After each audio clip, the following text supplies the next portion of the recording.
उदालगुरि जिल्लाया देंखो मोसानायनि बादायलायनाय होदों बेखौ नोंथाङा जिहेतु बेखेवदों बेखौ नोङो माबायदि नायदों?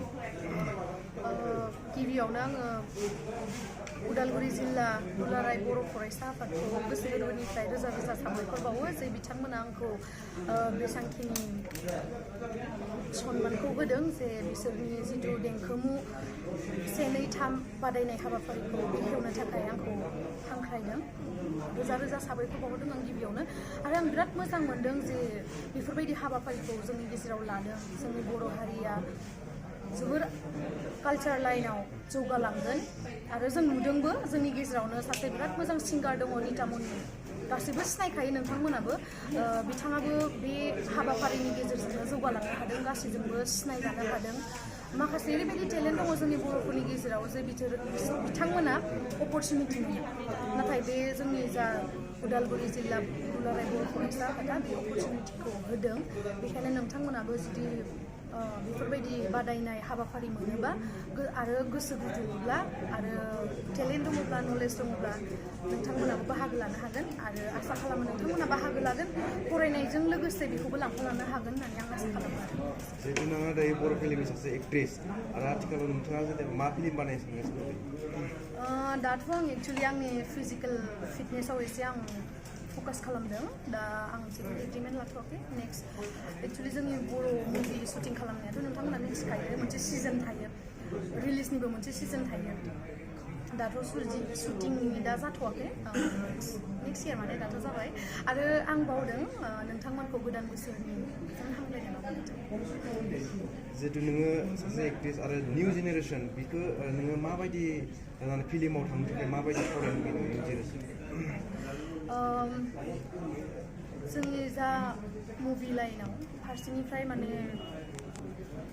एसेबां साननो गोनां खोथा गैया। जुदि नोंथांमोननियाव जुदि गोसो गुदुं दङ नोंथांमोननियाव जुदि टेलेन्ट दङ बिदिब्ला लुक्सआथ' मेटार खालामखाया बेखौ मिथिखायो। गोबां बलिउड एक्टर्सफोर दङ जे बिस्रा बेफोरबायदि एसेबां महर गैयाबो बुंजाया। गासैबो एभरिवान इज पारफेक्ट गासैहाबो गावनि हिसाबाव बयबो मोजांखा खिन्थु माखासे मानसिफ्रा बिदिनो बयबो बुंनाय थाखायोना बिदि अब्लाबो नोंथांनियाव जुदि हास्थायनाय दङ लुबैनाय दङ बिदि मुभि लाइनाव ओंखारनो बा टेलेन्ट दङ नोंथांनियाव जेबो नङा बेफोरखौ जेबो साननानै लाब गैया।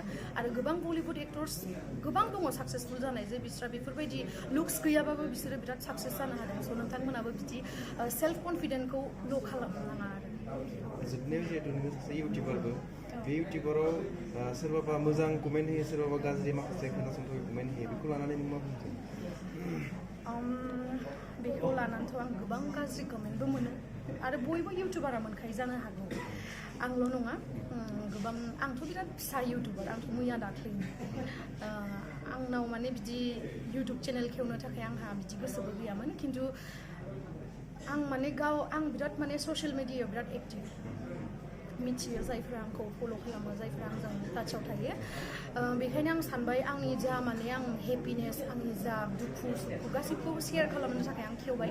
बिनि उनावहाय गोबां आं मोजां कमेन्ट्सबो मोन्दों आरो गोबां फिसा समनि गेजेरावनो आंखौ बिराद माने अननायबो होदों मानसिफ्रा। दाथ' जाबाय खोमा एसे बुरजायैनो साबस्क्राइबारा।